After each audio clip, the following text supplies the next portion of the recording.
We're going to break down these games, the NFL wildcard weekend. Casey Joyner, ESPN.com, NFL Insider.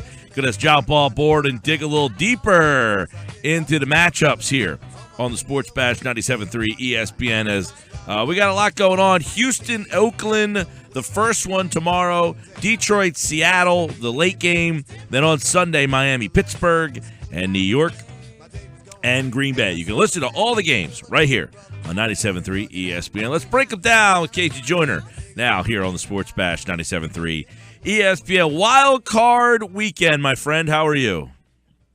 Hey, it's one of the best weekends of the year, man. It is usually one of the best weekends of the year. Do we have great matchups? Do you like the matchups? I wish some of these teams were healthier. I mean, if the Bears had their good quarterback, if they had Carr under center, it'd be better. If the Dolphins had Tannehill, it'd be better. I mean, other than that, but these teams, these are. If you said who are the 12 best teams in the league right now, you'd probably still pick most of these teams, or at least 10, maybe 11 of them. So, yeah, I do like the matchups this weekend. I think it's representative. All right, Oakland and obviously Houston. We're looking at quarterbacks here that I wouldn't say teams are going to be knocking on their door in the offseason to figure out a way to pry them away from these respective organizations here. So give us a little insight on this quarterback matchup, and which way would you lean if you had to pick one? Well, the thing about Connor Cook is that he passed 6 out of the 7 Bill Parcells rules for drafting a quarterback. Parcells, from his career, he came up with a list of 7 rules, and they're based on a lot of things that he'd learned from personnel directors over the years.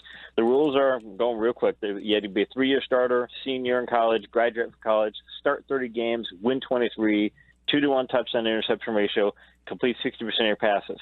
Connor Cook passed 6 of those 7 during his career, so that's really good because if you pass all 7, the history of that metric shows that you probably have a really good quarterback. The problem for him is he didn't complete 60% of his passes in his career. In fact, he ever completed 60% of his passes not only in his career, but not in any seasons in college or high school. I mean, he didn't even complete 60% of his passes in high school. And stats information, ESPN stats information showed that he's one of the most inaccurate passers through some of their other metrics too. So I have a feeling that, believe it or not, Houston may actually have the better quarterback in this game. Yeah, Osweiler, who got a lot of money. What did Houston see in him? Why did he get the money, and why has he not performed? I think they saw that he was a quarterback that they figured we have a great defense or a really good defense, he's good enough for us to win because he'd done that in Denver. Problem is Denver's defense during their Super Bowl year was phenomenal. And Osweiler, when you look at his history, both with Denver and what he's done this year now, but also if you look at his history on vertical passes, which is when he's throwing about 11 more yards downfield, you look at what he did at Arizona State when he had pressure in his face. Whenever the defense got pressure, he was in like the bottom 10 of college football his senior season. So it's one of those things where, yeah, you can look at the situation of how he had played during that Super Bowl year and say, okay, well, maybe if we get that, man, that was best case scenario. There's no way they should have paid him that much money. And the thing is, if he can't hit vertical passes when you've got Nuke Hopkins, if you can neutralize Nuke Hopkins without the defense having to do anything, you're a pretty bad quarterback. Casey, Houston has the number 1 defense in the league. Is that the difference in this game? Yeah, the Raiders are allowing a league-high 6.1 yards per play, and mind you, that's not like a consistency thing like where you look at Cleveland's defense. Cleveland has a terrible defense all the time. Oakland's had some good performances, some really bad ones. But if I'm Houston, I'm saying, okay, we've got Nuke, and your defense has been hit or miss. So I'm going to try and let Osweiler throw a few of those vertical passes because I think that Osweiler's accuracy is actually okay in some ways. Maybe he's actually a more accurate quarterback than Cook. So I'd probably lean a little more on that passing game and say, okay, you're going to have to make Cook throw these passes. You're going to have to do this because if they can do that, if Oakland has to lean on Cook very much at all, I think it's a really bad situation. Is Houston in any different shape with Osweiler or Savage? Savage probably gives them more of a vertical passing threat, and Osweiler is horrible at vertical passes, and Savage, if you look at his history, he's okay. He's not great, but he's okay. So at least they have a situation where if Osweiler is struggling on vertical passes, if he's not getting the job done, now you can say, okay, now we can put Savage out there and he can go out there and salvage a game, or maybe he can go out there and give us some vertical passing and put him in there for a couple of series until we can get Osweiler settle down or maybe for the rest of the game. So I like the idea that they tried Savage out because Osprey had showed that he just was not getting things done, and Savage actually does give them an opportunity for upside if they want to go that direction. So I'll ask the same question, Casey, but on the Oakland side, is Oakland any different with Cook over McGloin? I bet they put Cook in there because it's going to be an injury issue for McGloin. I mean, it's got to be that he just can't go because McGloin's production. He's actually a solid backup when you start looking at his metrics. He's not a great backup, but he's a solid backup. I don't think you'd be putting Cook out there unless you absolutely had to. So if they can get McGloin out there, if they could do that, I think they would. So I think it says that they're having to go with Cook, not that they want to go with Cook. Right, but I guess he was. I think you were asking Pete. Don't put words in your mouth, but. Is McGloin the better option if he was healthy? Yeah, because you look at McGloin's production. McGloin is, again, he's mid-tier if you start looking at his metrics, especially when we're talking about vertical passes. He's mid-tier on those passes. So, and Cook, for as good as he was in college in a number of ways, again, you can't complete 60% of your passes even going back to high school. I just think that's the kind of situation where if McGloin could start, I think the Raiders should start McGloin. If he's healthy enough to get out there, they should, because he should be more accurate than Cook. Accuracy is not something that Cook just hasn't been coached up to do. He's just not that good at it. So, yeah, I think Cook is a desperation for Oakland. Casey Joyner, ESPN.com, NFL Insider. Let's go to the night game Saturday night. We'll get Casey's picks at the end. Detroit's playing Seattle in this one, and the Lions – not a lot of playoff success. I think their last playoff win was, 91, I think I read the other day. Seattle, a ton of playoff success in the recent past. I don't know that Detroit's any better than just a mediocre team anyway, right? I mean, is Detroit – what is your – we talked a lot about Detroit throughout the course of the year. We buy them. But they're 9-7. They had a lot of late-game magic there. I don't know. Is Detroit any better than just a mediocre team anyway? I don't think so. Bill James used to talk about it. He's a famous sabermetrician. He started the whole metrics revolution back in the 70s. He said, he did some studies on it too, and he said that when it comes to great teams, what you find is, people used to say, oh, great teams win close games. He's like, no, great teams don't win close games. Great teams don't get into close games. They win a lot of blowout games, and then when they get into the close games, they win their share of those. And that's how you can tell. Detroit this year, they trailed. They don't fit the great team. I don't think they fit necessarily the good team category, like you're saying, mediocre, because they were trailing in the fourth quarter in 15 games this year. Cleveland is the only team that did that. Cleveland obviously went 1-15, and Detroit 9-7. So Detroit was better, but still to trail in 15 fourth quarters this year, that's incredible. And it means that people are talking about they're clutch, yeah, and it also points towards they're probably really lucky. And it's a kind of situation where I don't think that changes when you're traveling to Seattle, because you don't want to get behind in the fourth quarter at Seattle and you're going to rely on comeback. I know Earl Thomas is out, but if I'm Detroit, that's not the situation you want to be in going to Seattle. Yeah, but this isn't the same Seattle team, right? I mean, this team can be had. Yeah, if Detroit, the good news for Detroit is that if you're going to face Seattle, you want to face them without Earl Thomas, because at that point you can get them into a shootout game. The shootout game is when it's defined as each team scores 24 or more points. I think Seattle, in past years, they might have been really well suited to get into a shootout. And they could win a shootout this year, but Detroit's got enough firepower to be able to win a shootout. Mind you, they might as well try and go into shootout mode and say, hey, if we're going to lose, we might as well lose big, because they were tied at the Browns for the fewest rush attempts in the league. This is not a team that can relent run a game. That's usually how you try and beat Seattle, try and pound the football. I think Detroit needs to do enough to keep them honest. But if you can't run the football and they've got Earl Thomas on the sideline, you need to go vertical. You need to try and say, okay, look, maybe don't throw Richard Sherman, but you throw Jeremy Lane because he's terrible in coverage. And Shed's good, but he's not Richard Sherman. So if I'm them, I'm saying, look, I want to see if I can get Tate and our other receivers going and see if I can get something moving there, because that's the only way Detroit's going to win this game. Yeah, Detroit doesn't run the ball all that well. Matt Stafford 1-23 on the road against teams 500 or better. So this one just doesn't seem to stack up. But if Detroit, because we saw them play here in Philly, and obviously the Eagles had that fumble late in the game. Actually, the game was in Detroit, but the Eagles had that fumble late in the game, and you're just looking like, okay, this team you felt horrible after that game because you just didn't think they were any good, and then they end up going on. They ripped off a bunch of games there. But if Detroit was to surprise Seattle, what did they do? If they were to surprise Seattle, they would be getting a pass rush after Russell Wilson, and they would be winning a turnover battle. They would be, be forced. And Ounce is playing much better. He was hurt.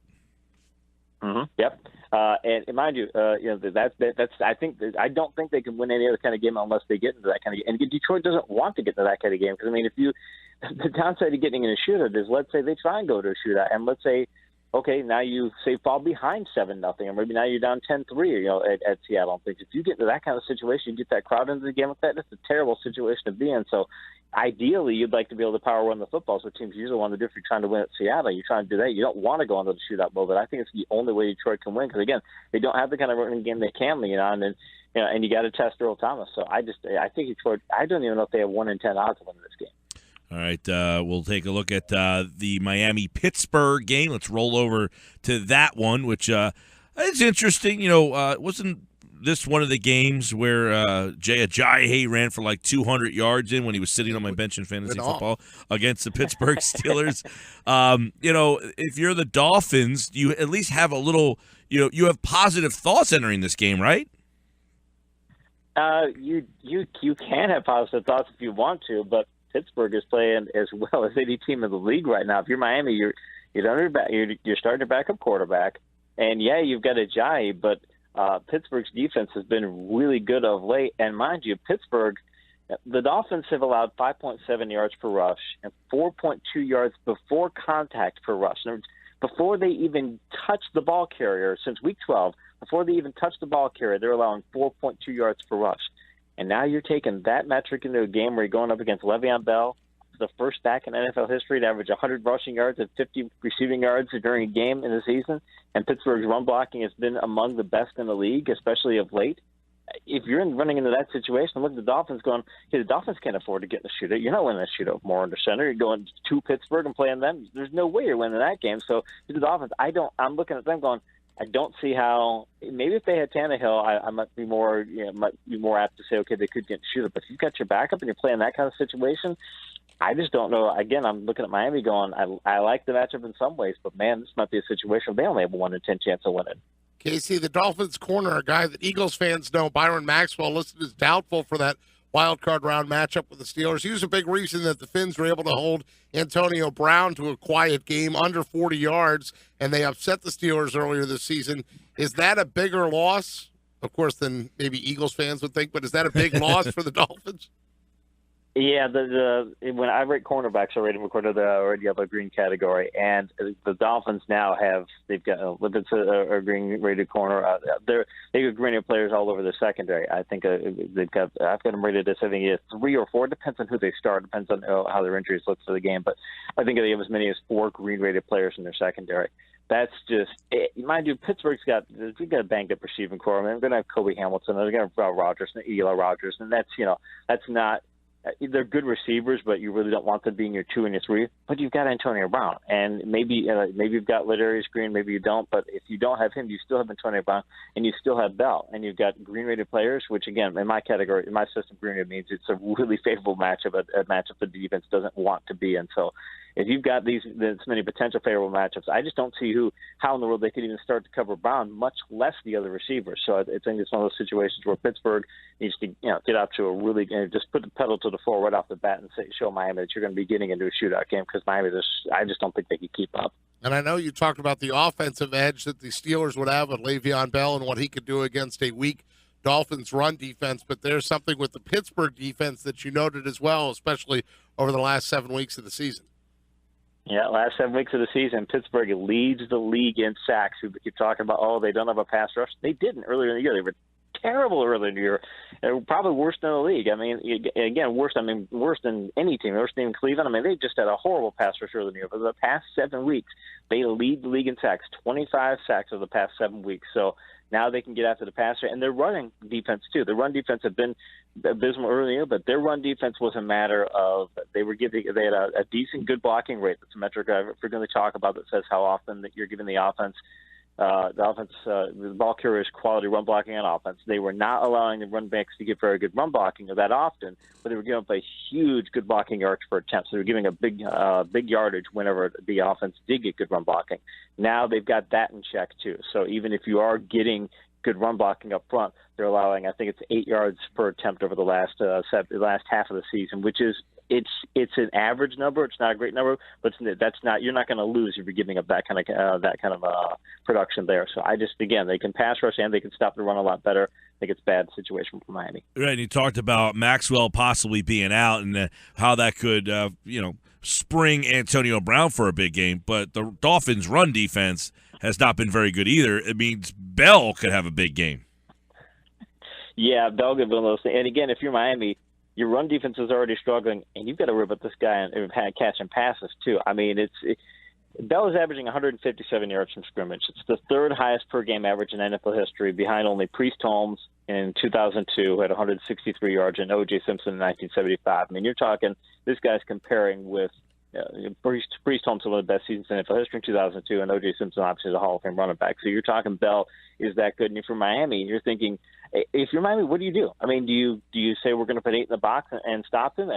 You can do that, but if you do, okay, now you're leaving Antonio Brown against backup cornerbacks and safeties who aren't that good, because they're playing backup free safety too. They're free safety get injured in Week 16 or 17, and they're hurt there too. So it doesn't matter where they look at in the secondary. They've got guys who can't keep up. So if I'm Miami, I'm glad to be there, but I just think this is going to be I think this could be a really, really bad game for them. Casey's picks on the way. We'll break down the last game of Wild Card Weekend. Maybe Giants, the best matchup. yeah, right? probably Giants and Packers. You got Giants defense, which was horrible last year, and has turned into maybe the best in the league since week number 6, going up against Aaron Rodgers, who's been on fire since that Eagles game. Yeah, the Giants, I mean, that is a heck of a turnaround to be able to do that. It was as bad as they were last year, and then even they went on that spending spree in free agency, and people were still like, oh, they're not going to be that much better. Yeah, they've been that much better. The Giants' defense since week 6, according to ESPN stats information, they're ranked first in the league in points per game. They're ranked first in the league in touchdown-interception ratio. They have 31 sacks, which is second in the league, and they rank first in total QBR allowed. You pick your metric, they're doing exceptionally well, especially against the pass, which is what you want to, where you want to be for facing Green Bay, because Green Bay, they can't, as good as Ty Montgomery is, they're still now more of a pass-centric team. They're not a power rushing attack and throw the ball vertical. They're doing more of that, but they really still right now have to be more of a spread offense, more of a pass-first offense, because they just don't have the power back to do it.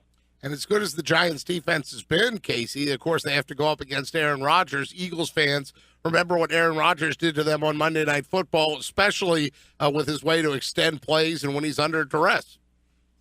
Yeah, the Giants, they really can't afford to just get a pass rush against them. Most quarterbacks, if you get duress in their face, you do something to give them an unclean pocket. You do something to make them have to feel the passer's pressure. That's enough to stop them. Not enough for Rodgers. You have to get a sack, because if they don't get a sack, here's what they're facing. Rodgers this year has 10 touchdowns and 1 interception when he's under pressure. In other words, you get pressure in his face, he still has a 10-to-1 touchdown interception ratio. It's incredible. He has 13 touchdowns when he's outside of the pocket. You get him outside the pocket, he's going to kill you. And he has 25 rushing first downs. I mean, the guy could just kill you outside the pocket. So you want to keep him in the pocket, but if you get an unclean pocket, 10-to-1, that's phenomenal. If you had a clean pocket and gave him perfect pass rushing or pass blocking, that 10-to-1 is incredible. Now he's got 10-to-1 when he gets pressured. So if you're Green Bay, because a lot of people like Green Bay, a lot of people think this is the team that's going to be that wild card. I know they're not a wild card team, but they're in the wild card round that will make that run. Where's the concern when you look at Green Bay in a playoff situation? Not when they're playing Chicago or Philadelphia, when they're playing a playoff team. Well, the thing for Green Bay is, and you can look at NFL history, and if you take teams that scored in NFL history that scored 500 or more points, you're talking the best offenses of all time, which doesn't include Green Bay. But if you're looking at even those offenses, when they get into one of those aforementioned shootout games, both teams score 24 more points. Those teams are barely over 500, and a couple of those teams skewed those numbers. Basically, those teams that scored 500 more points are just barely over 500 in shootout games. Now you're looking at Green Bay; they don't quite have that powerful of an offense, obviously. In fact, I would take them a couple of steps down from a 500-point team. But they're a really good offense, but their defense is terrible. Their secondary is awful. And when you look at them in Atlanta, you can see this about both of those teams. Atlanta's not playing this weekend, but if you're looking at their weakness too, is both those teams have great offenses, but they have defenses that will get them into shootouts. And if you're Green Bay and you're thinking, okay, we're going to win the Super Bowl, all right, you've got 4 potential shootouts in front of you. Even if you had maybe only 3 of those games turned into shootouts, You get 50-50 odds. Okay, you got 1 in 2 chance of winning one of those games. You got 1 in 4 chance of winning 2, and if you have 3 of them, you get a 1 in 8 chance of winning those games, all 3 of those games. So I think it's just a situation where Green Bay, maybe they can afford to try and get in a shootout here, but I don't want to get in a shootout against Eli and Odell Beckham and Sterling Shepard, even though they're not playing quite as well of late. I don't want to get in a shootout if I can help it, but that's the kind of situation the defense is going to put them in. Casey, in the week leading up to the matchup with the Eagles, the Green Bay Packers had a terrible time in their secondary against the Redskins. I mean, the Washington Redskins just lit up the field. Kirk Cousins had a almost record day throwing the football. Do you see Green Bay then having problems with Odell Beckham Jr.? I would think if Odell Beckham doesn't have 100 yards in this game, if he doesn't hit triple digits in this game, I really have to wonder what's wrong with the Giants' offense. Because I know he struggled some of late. He hasn't been. In fact, there's been games where we're looking at tape.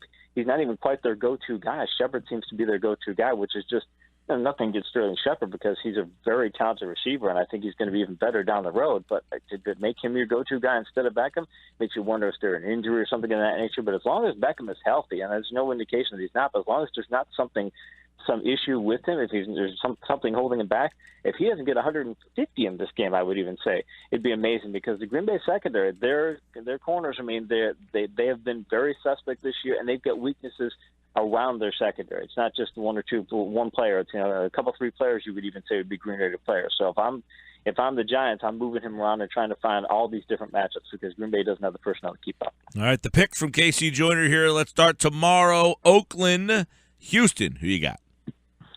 Toughest game to pick out of all these 4, probably. I would say it's going to be Houston because they're at home and because Cook just is that inaccurate. I think Houston has that slight edge in quarterback and they have a lot better defense. Any shot for Detroit in Seattle? You got that 1 in 10 chance of getting in a shootout game, but I don't think they're going to be able to successfully pull that off. I think Detroit. I think when they fall behind in the fourth quarter this time, they're going to lose this time. All right, let's go to Pittsburgh. Miami, can they beat the Steelers twice in the same season? Only the Steelers beat themselves. There's too much of a personal edge for Pittsburgh. It's at Pittsburgh, obviously, and I just unless they catch the flu today or something of that nature, I just don't see that trio, the triplets for Pittsburgh, are just going to be able to put up far too many points in Miami's.